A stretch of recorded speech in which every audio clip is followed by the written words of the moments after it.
En ce moment, toute l'attention est portée sur la fameuse Coupe du Monde. Ce que vous savez peut-être pas, c'est que au fur et à mesure des années, elle s'est complexifiée, notamment en matière d'infrastructures technologiques. Vous avez peut-être entendu déjà parler de l'assistance vidéo. C'est des nouvelles technologies qui commencent à arriver, mais depuis assez longtemps maintenant, il y a beaucoup d'informatique qui est utilisée derrière tout ça pour analyser, faire des statistiques, et c'est un sujet absolument passionnant. On est bien sûr enchanté que l'équipe de France arrive en finale, et je vous propose dans cette vidéo de découvrir comment, grâce à des outils informatiques, on peut analyser ce qui se passe sur un terrain pour devenir encore plus fort et battre les finalistes.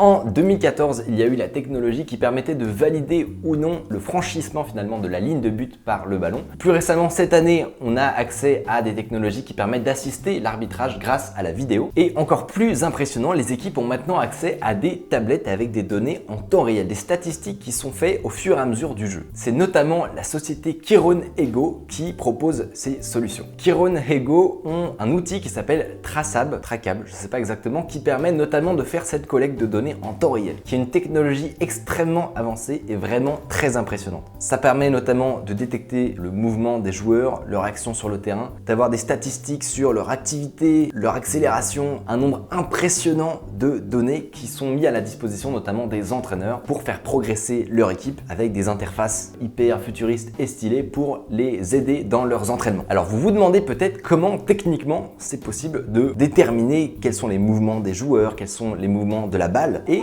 ça tombe bien, c'est une question que je me suis posée aussi. On s'est un petit peu baladé pour voir quels étaient finalement les petits projets étudiants qui avaient déjà été faits pour résoudre ces problématiques-là. Parce que bien entendu, le logiciel dont je viens vous parler, il est propriétaire. Et oui, il est fait par une entreprise qui le vend. On n'a pas du tout accès à leurs données. Et puis on est tombé sur un projet, c'était en 5 jours je crois, un genre de hackathon, où une équipe avait réfléchi au meilleur moyen de faire ça. Alors il y a plusieurs possibilités. Le plus évident, mais qui a ses limites, c'est le GPS tout simplement. En termes de précision, on va voir que c'est un petit peu limité. On a aussi tout simplement l'analyse d'images grâce à OpenCV par exemple. OpenCV étant l'outil pour Open Computer Vision, qui est un outil extrêmement avancé qui permet de faire de la reconnaissance d'images et un certain nombre d'opérations sur des vidéos, par exemple en temps réel dans ce cas-là. Et comme c'est open source, vous pouvez l'utiliser aussi, c'est ce qu'on va faire tout à l'heure. Ils ont pensé à des capteurs ultrasons. Le problème dans ce cas-là, c'est que les stades, c'est pas l'endroit où il y a le moins de bruit, quoi, on va dire ça. Ce qu'utilise Traçable ou Traçable, ce sont des caméras qui ressemblent à ça. Ce sont des caméras à suivi optique qui ont une technologie stéréo. Elles sont placées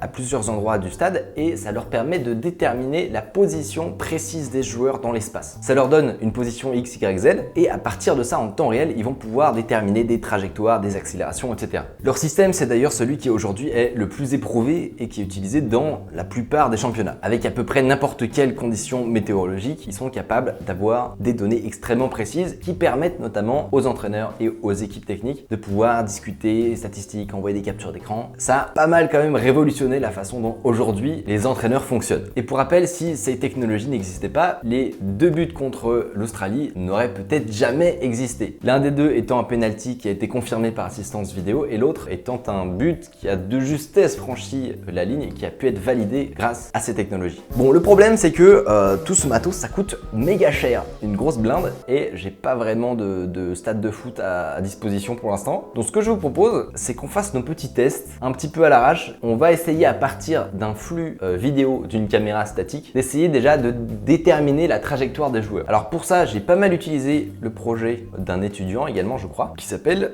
Peter. Merci Peter. Vous pouvez bien sûr retrouver tous les détails dans la description. Et donc pour ça, la première chose dont on va avoir besoin, c'est de récupérer une vidéo tout simplement d'un match de foot statique. Il faut savoir que ça, c'est une énorme galère à obtenir. J'ai littéralement passé 6 heures, d'où les petits yeux, à essayer de trouver des trucs de ce genre-là. Et finalement, je me suis résolu à envoyer un petit mail à l'ISSIA CNR. Il me semble que c'est une organisation italienne qui participe au développement de ces technologies-là. Et donc, ils m'ont gentiment envoyé des petits extraits vidéo de qualité, n'est-ce pas? Tels que celui-ci. On a des petits bonshommes qui se baladent. L'avantage étant que c'est une caméra fixe, parce qu'à la télé, on a rarement quelque chose de vraiment utilisable pour de l'automatisation comme ça. Le programme, il est relativement simple. Je dis bien relativement. Globalement, on réinvente pas la roue non plus, ça utilise pas mal d'outils d'OpenCV, mais encore une fois, c'est quand même pas mal de comprendre un petit peu ce qui se passe derrière. Pour ça, je ne vais pas vous faire un récapitulatif dans cette vidéo parce que les intéressés sauront trouver l'information. Je vous fais confiance. La première étape étant d'aplatir finalement le plan, parce que à part si tu filmes à l'hélico, en général tes caméras, elles prennent les images avec un certain angle, et on va ensuite essayer de segmenter les objets. C'est-à-dire que sur ton image, tu as ton stade de foot, par-dessus tu as des joueurs en mouvement. Le but du jeu, on le rappelle, c'est d'arriver à isoler finalement les joueurs, à les identifier et à pouvoir les suivre au cours du temps pour déterminer leur trajectoire, leur performance, etc. Il nous suffit de faire une soustraction de l'arrière-plan et ensuite de nettoyer un petit peu les artefacts, et à la fin, on obtient quelque chose d'à peu près propre qui correspond donc aux joueurs uniquement et à la balle éventuellement. C'est là que ça devient un petit peu compliqué parce que une fois que tu as réussi à isoler les joueurs, le processus d'identification est extrêmement compliqué. D'ailleurs, sur nombre de projets étudiants et compagnie, c'était exactement à ce moment-là que ça bloquait parce que ils sont tous de la même couleur, ils sont tous habillés à peu près pareil. Les signes distinctifs, ça va être le numéro au dos et potentiellement le visage. Mais rendez-vous bien compte que c'est très limité pour faire de l'identification et du tracking personnalisé. Mais on finit quand même par y arriver. On va tester avec notre extrait. Là, on peut voir une petite démonstration des familles d'une identification d'un joueur en particulier et de son suivi au cours de ses déplacements. Alors là, vous voyez que c'est pas tout à fait du temps réel, c'est pas une machine de guerre, on va pas se mentir, c'est un petit laptop des familles. Mais vous voyez quand même qu'on a un suivi qui est plutôt assez précis quand même, qui nous permet de suivre le mouvement d'un joueur en particulier. Ça, bien sûr, c'était un tout petit exemple des trucs qu'on peut commencer à faire avec OpenCV et avec le tracking vidéo et l'analyse d'images. Là, on peut voir par exemple sur cette vidéo que le mec, juste en analysant le mouvement global des joueurs des deux équipes, il était capable de savoir où se passait l'action, sans même regarder la balle. Il était capable de dire ouais, la balle doit être par là. Et il s'avère que dans bien des cas, c'est vrai. Il y a également une école qui a développé un petit outil qui se fixe finalement sur les joueurs, soit sur la chaussette, soit n'importe où, et qui permet de pallier aux problèmes d'infrastructure que nécessitent des caméras fixes posées sur un stade. Et du coup, ils ont inventé ces petits dispositifs qui permettent d'avoir accès à ces mêmes statistiques d'ordre professionnel sans forcément tout le matos qui va avec. Même si je pense que c'est compliqué à Ronaldo de lui demander de mettre un transistor dans sa chaussette. Du coup, voilà, c'était un petit aperçu finalement des derrières technologiques de la Coupe du Monde. Sans aucun doute, la technologie va prendre de plus en plus de place dans les sports, les événements. Ici, on parlait de tracking vidéo. Un exemple, c'est le football, mais il faut savoir que ce soit pour la sécurité, pour les mouvements de foule, pour détecter des identités, c'est quelque chose qui est extrêmement développé déjà aujourd'hui et ce qu'on arrive à faire est vraiment impressionnant. Je vous souhaite une très bonne Coupe du Monde et puis à la prochaine. C'était Micode.